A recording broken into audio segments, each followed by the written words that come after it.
فأنا ناصح لإخواني بالصدع بالحق تبيض وجوههم. السكوت في مسألة الحزبية يضرها، فاصدع بما تؤمر وأعرض عن المشركين.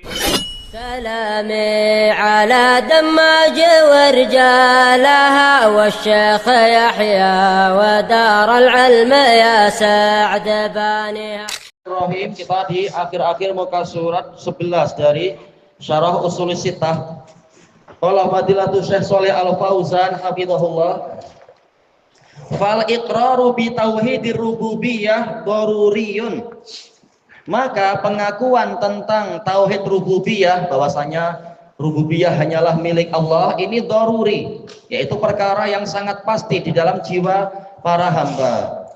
Wa fitri, yaitu manusia tercetak, difitrahkan di atas keyakinan ini, asalkan tidak dihancurkan dengan pemikiran-pemikiran yang rusak itu.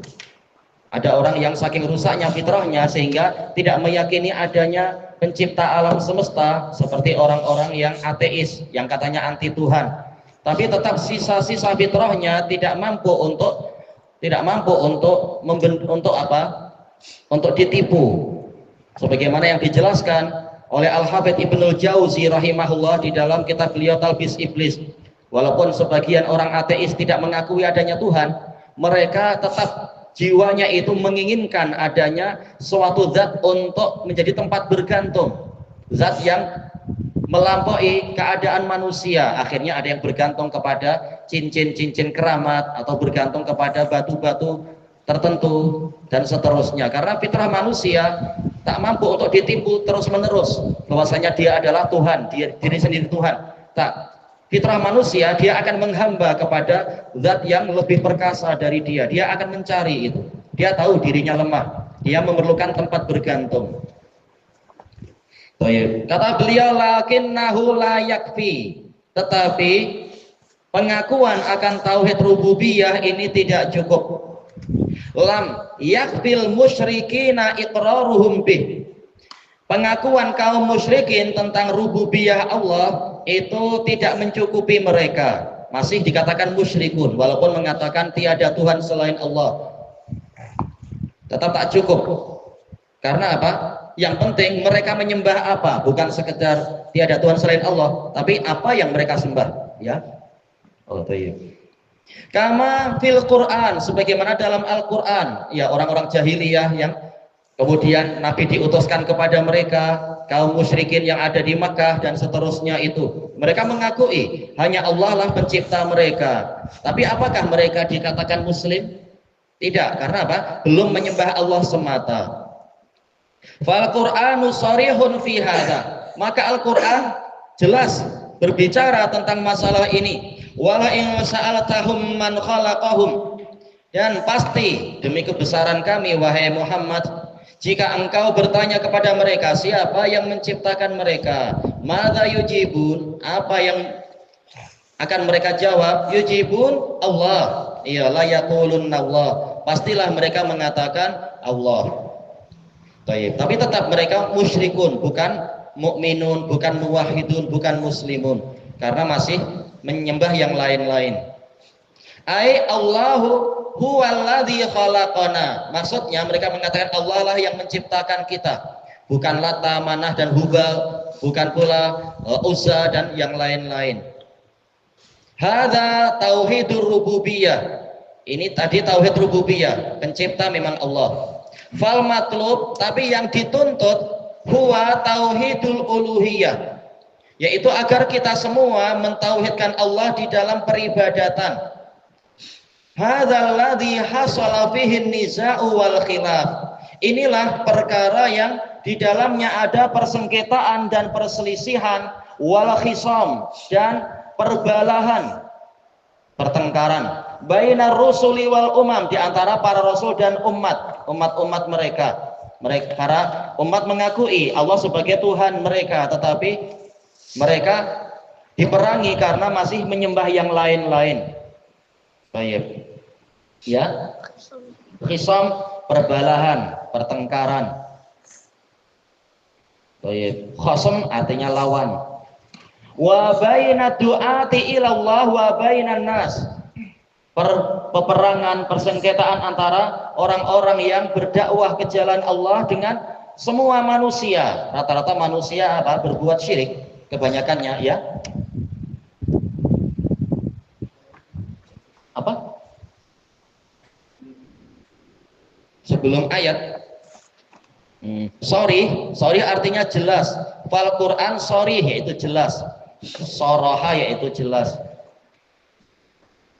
Hadza huwa alladzi fihi al-khusumah. Inilah perkara yang di dalamnya ada persengketaan, yaitu persengketaan antara para nabi dengan umat mereka, yaitu apa? Tauhid uluhiyah. Untuk tauhid rububiyah boleh dikatakan semuanya bersepakat tiada Tuhan selain Allah. Tapi maukah mereka untuk meninggalkan sesembahan-sesembahan yang lain, hanya menyembah Allah? Inilah yang seringkali mereka menyombongkan diri. Innahum kanu idza qila lahum la ilaha illallah yastakbirun wa yaquluna a inna la tariku alihatina li syairin majnun. Sesungguhnya mereka dahulunya jika dikatakan pada mereka la ilaha illallah, mereka menyombongkan diri. Itu orang-orang yang tahu makna la ilaha illallah. Tahu makna ini adalah meninggalkan sesembahan yang lain, cukup menyembah Allah saja. Dan mereka mengatakan, apakah kita benar-benar akan meninggalkan sesembahan-sembahan kita demi memenuhi permintaan dari penyair yang gila itu? Adapun orang sekarang, mereka mengucapkan la ilaha illallah namun tak paham isinya. Padahal banyak yang baca Quran, tapi ya cuma membaca, bukan memahami. Wa ma arsalna min qablika min rasulin illa nuhi ilaihi annahu la ilaha illa ana fa'budun. Padahal ayat jelas. Tidaklah aku mengutuskan sebelummu seorang rasul pun kecuali kami wahyukan kepadanya tiada sesembahan yang benar kecuali aku, maka sembahlah aku. Jadi la ilaha illallah ini tauhid ubudiyah, mentauhidkan Allah dalam ibadah. Tapi prakteknya orang-orang tak mau dengan alasan kita tak ikut Wahabi. Yang penting bukan ikut Wahabi atau tidak ikut Wahabi, ikut apa yang Allah dan Rasulnya perintahkan. Itulah yang penting. Wahabi ada atau tidak ada, bukan itu yang penting.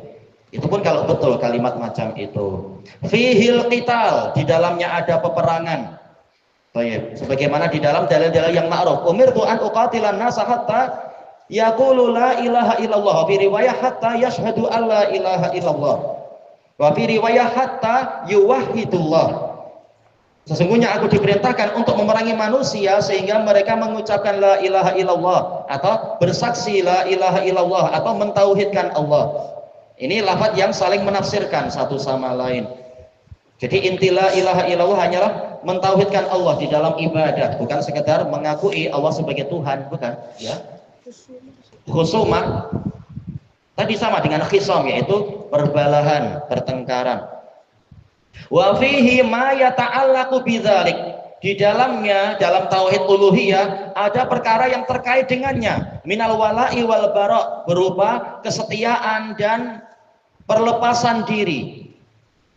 Wa idqala Ibrahim li abihi wa qaumihi innani bara'um mimma ta'budun illa alladzi fatarani fa innahu sayahdin. Dan ingatlah tatkala Ibrahim berkata kepada ayahnya dan kepada kaumnya, sesungguhnya aku barok, bukan bari tapi barok, benar-benar berlepas diri dari apapun yang kalian sembah kecuali zat yang menciptakan aku, karena sesungguhnya dia yang memberikan hidayah padaku. Jadi harus berlepas diri dari berhala-berhala. Baik. Qad kanat lakum uswatun hasanatun fi Ibrahim wal ladzina ma'ah id qalu liqaumihim inna bura'u minkum mimma ta'buduna min dunillah kafarna bikum wa bada bainana wa bainakumul adawatu wal baghdha abadan hatta tu'minu billahi wahda. Sungguh telah ada teladan yang baik untuk kalian pada diri Ibrahim dan orang-orang yang menyertai beliau. Tatkala mereka mengatakan sesungguhnya kami berlepas diri dari kalian dan dari apa saja yang kalian sembah selain Allah. Dikatakan apa? Kafarna bikum, kami mengingkari kalian. Wa bada bainana wa bainakumul adawatu wal baghdha, dan telah nampak antara kami dengan kalian permusuhan dan kebencian, hatta tu'minu billahi wahdah, sehingga kalian beriman kepada Allah semata. Jadi tak boleh kita masih menampakkan kecintaan pada orang-orang kafir, selamat Natal atau selamat Taipusam atau selamat apa ini yang hari-hari sekarang ini, entah acara-acara perayaan orang-orang kafir itu. Mana tanda kebenciannya? Masih mengucapkan selamat dan selamat. Nauzubillah.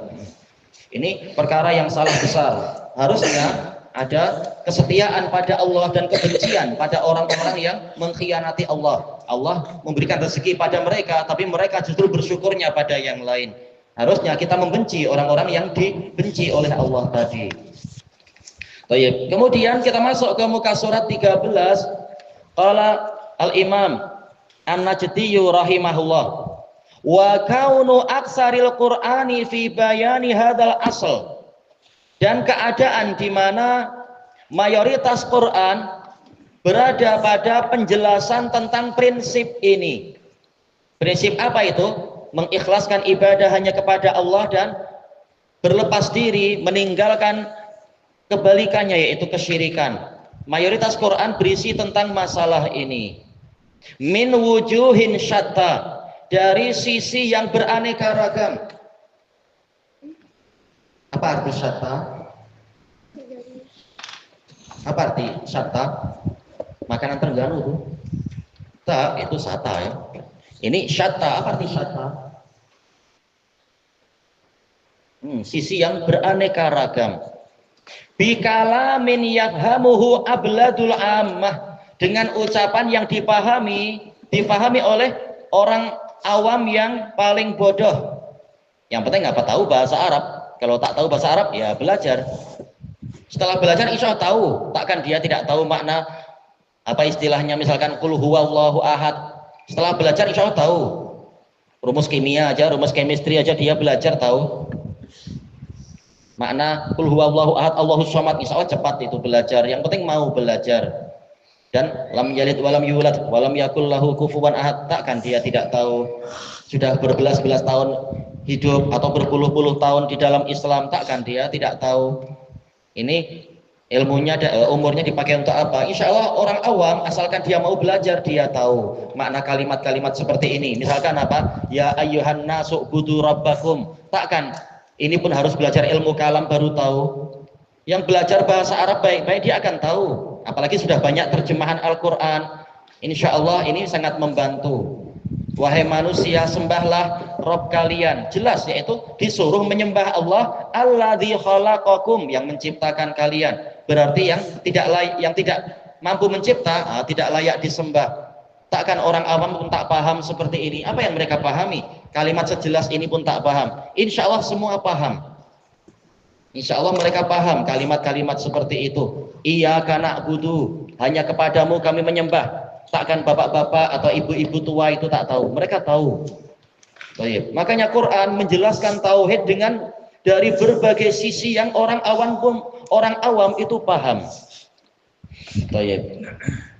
Sebagaimana telah dijelaskan juga sisi-sisi yang banyak dijelaskan oleh Imam Ibnul Qayyim rahimahullah di dalam kitab beliau Madarijus Salikin. Al-Quran dari awal sampai akhir adalah tauhid, kata beliau. Mungkin menjelaskan tauhid yang terkait dengan al-qasdi wal iradi, yaitu tujuan dan maksud serta matlamat, yaitu tauhid uluhiyah. Atau mungkin berupa yaitu tauhid al-ilmi wal i'tiqadi, masalah ilmu dan keyakinan, yaitu masalah rububiyah Allah dan masalah asma wa sifat. Terkadang Quran itu datang berbicara masalah syariat, yaitu tentang mukammilatut tauhid, penyempurna tauhid. Jadi tetap tentang tauhid juga. Atau berbicara tentang surga dan neraka, dan juga berbicara tentang pahala orang-orang yang taat kepada Allah dan hukuman terhadap orang-orang yang menyelisihi Allah. Ini berbicara tentang jazaa'ut tauhid, balasan tauhid. Yang ikut tauhid balasannya baik, yang menyelisihi tauhid balasannya buruk. Jadi tetap Quran itu berisi tentang tauhid, atau berisi tentang cerita para nabi dan rasul dan umat-umat mereka. Yang taat kepada nabi dan rasul, maka dia berbahagia di dunia dan di akhirat. Yang sebaliknya, maka akan mendapatkan kecelakaan dan kesengsaraan. Ini berbicara juga tentang apa? Masalah tauhid lagi.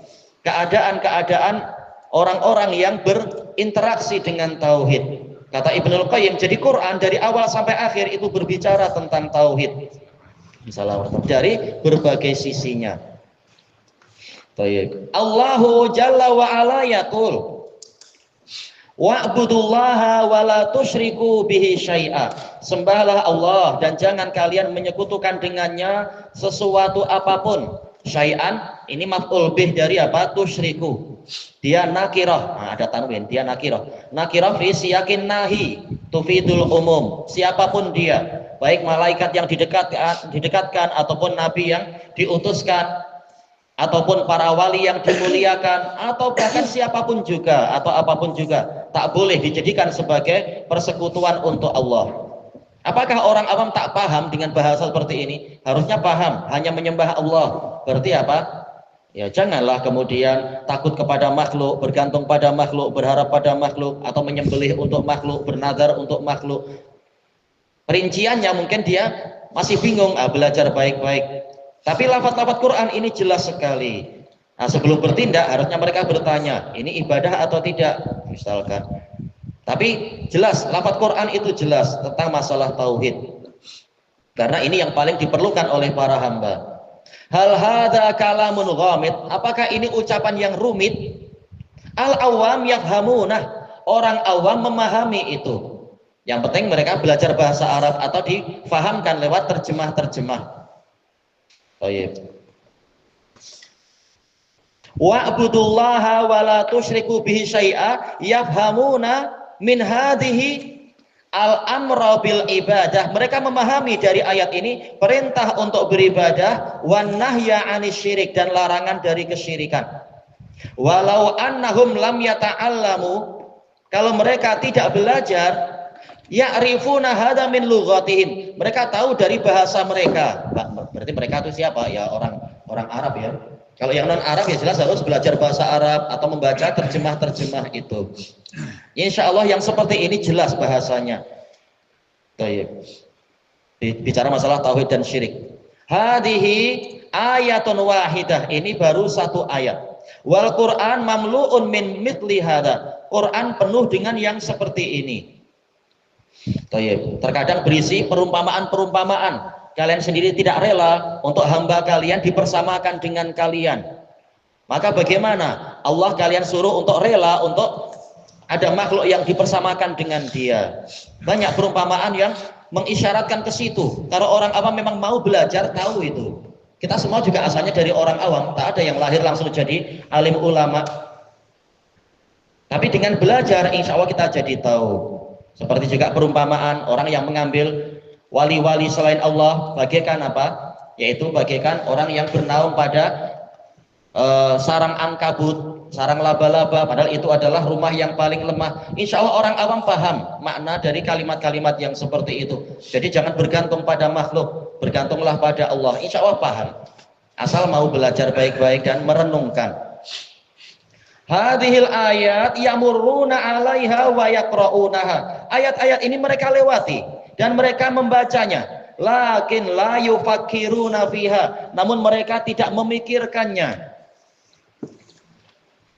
Baik.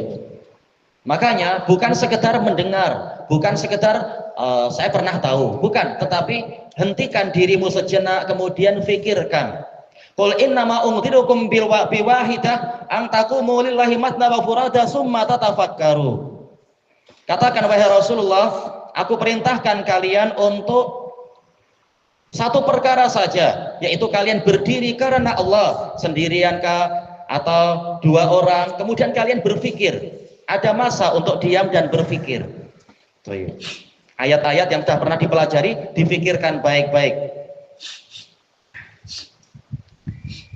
Kemudian apa? Yaqulu ta'ala wa'budullaha wa la tusyriku bihi syai'a. Diulang oleh beliau ya satu ayat ini. Memang harus sering diulang. Sembahlah Allah dan jangan kalian menyekutukan dengannya sesuatu apapun.